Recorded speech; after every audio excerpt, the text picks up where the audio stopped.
Have you ever heard of a law so specific, so peculiar, it sounds like a joke? Well, get ready, because today we diving deep into the heart of America's dairyland to uncover a real law that has been on the books for decades. In Wisconsin, it is illegal to sleep in a cheese factory. Yes, you heard that right. Forget napping on the job. In Wisconsin, snoozing near the cheese could land you in hot water. So why does this law exist? Is it to prevent sleepy workers from falling into vats of cheddar? Or maybe it's to stop people from dreaming of cheese and then sleep eating the entire inventory. The truth, as it turns out, is a fascinating blend of public health, industrial history, and Wisconsin's deep-rooted passion for all things dairy. To understand this law, we need to travel back in time, to an era when cheesemaking was a much different, and frankly, a much less sanitary process. In the late 19th and early 20th centuries, Wisconsin was rapidly becoming the cheese capital of the United States. Small family-run cheese factories dotted the landscape. These were often humble operations, sometimes attached directly to the cheesemaker's home. A cheesemaker and their family would live and work in the same building. This created a major problem. The line between home life and industrial production was completely blurred. Imagine trying to maintain a sterile environment for food production when your living room is just a few steps away. This is where the story gets really interesting. The early cheesemakers were incredibly dedicated. The process of making cheese is long and demanding. It requires constant attention, with specific steps needing to be done at precise times, often through the night. For example, the curds need to be cut, stirred, and heated over many hours. Then, the whey needs to be drained, and the curds need to be salted and pressed. It was common for cheesemakers to work around the clock. To make their lives easier, many would simply set up a cot or a bed right there in the cheese room. They could catch a few hours of sleep between steps, ready to jump up whenever the cheese needed them. From a practical standpoint, it made sense. But from a public health perspective, it was a nightmare. Think about it. Beds, blankets, pillows, they all harbor dust, bacteria, and other contaminants. Having people sleeping, breathing, and just generally living in the same space where food was being prepared was a recipe for disaster. This was a time before modern sanitation standards were widely understood or enforced. Outbreaks of foodborne illnesses were a serious concern. Enter the reformers. As Wisconsin's reputation for cheese grew, so did the pressure to ensure its quality and safety. The state, along with the University of Wisconsin's Dairy Science program, began a major push to professionalize the industry. They understood that to be a national leader, their cheese couldn't just taste good. It had to be safe. This led to a wave of new regulations in the early to mid-20th century, all designed to standardize and sanitize the cheese-making process. And one of the most direct and perhaps quirkiest of these new rules was Chapter 97 of the Wisconsin Statutes. Specifically, Wisconsin Administrative Code, ATCP 80.36, under the heading Food Processing Establishments. Buildings and Grounds lays it all out. While it doesn't use the exact phrase, it's illegal to sleep. It states that rooms used for food manufacturing cannot be used for domestic or sleeping purposes. The intent is crystal clear. Keep living quarters separate from production areas. This was a direct response to the old practice of cheesemakers living and sleeping in their factories.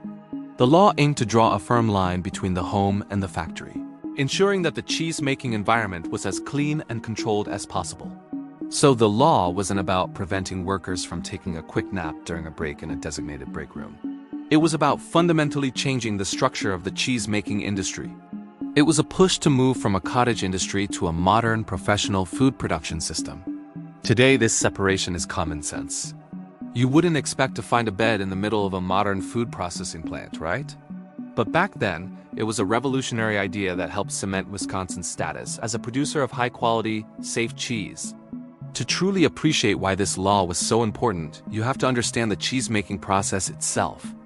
It's a delicate dance of science and art. It starts with high-quality milk, usually from local dairy farms. The milk is pasteurized to kill any harmful bacteria. Then starter cultures are added, which are beneficial bacteria that begin the process of turning milk into cheese by converting lactose into lactic acid. Next comes rennet, an enzyme that causes the milk to coagulate, forming a solid mass called curd. This is where the hands-on work really begins. The curd is cut into small pieces to help separate it from the liquid whey. The cheesemaker then carefully cooks and stirs the curds and whey, controlling the temperature to achieve the desired texture and flavor. After the whey is drained off, what's left is the curd. For a cheese like cheddar, the curds are then matted together, stacked, and flipped in a process called cheddaring. Finally, the curds are salted, pressed into molds to form wheels or blocks, and then aged for weeks, months, or even years. Each step is critical, and any contamination along the way can ruin an entire batch. Now you can see why having a clean, dedicated space is non-negotiable. This law is more than just a funny piece of trivia. It's a symbol of Wisconsin's identity. The state's culture is inextricably linked to dairy. Wisconsin produces over 3 billion pounds of cheese a year, offering more than 600 different varieties. From Colby, which was invented in Wisconsin, to award-winning cheddars, Goudas, and Blues, the state's cheesemakers are artists. This commitment to excellence is a point of immense pride. The people of Wisconsin, often called cheeseheads, embrace this identity with passion. The famous foam cheesehead hats you see at Green Bay Packers games are a testament to this deep cultural connection. The dairy industry is the backbone of Wisconsin's economy and a way of life for many families who have been farming and making cheese for generations. This law, in its own small way, protects that heritage.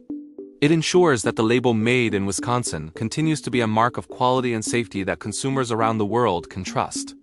It's a reminder that behind every delicious slice of Wisconsin cheese is a history of dedication, innovation, and a serious commitment to not sleeping on the job. So, what happens if you break this law today? Well, you're not likely to be thrown in jail. Modern cheese factories are designed with separate break rooms and offices, so the issue rarely comes up. The law primarily serves as a guideline for plant construction and licensing. If an inspector found a bed in a production area, the factory would face fines and could potentially have its license suspended until the issue was corrected. It's about prevention, not punishment. The goal is to uphold the high standards that the Wisconsin cheese industry has worked so hard to establish. This seemingly strange law is a perfect example of how rules and regulations often have a deep and logical history. They reflect the challenges and values of their time. The prohibition on sleeping in cheese factories isn't just a quirky regulation. It's a cornerstone of Wisconsin's dairy legacy. It represents the moment the state's cheese industry grew up, trading its rustic, homespun origins for the clean, professional, and world-renowned industry it is today. It's a testament to the idea that to be the best, you have to sweat the small stuff and make sure no one is sleeping near the Swiss.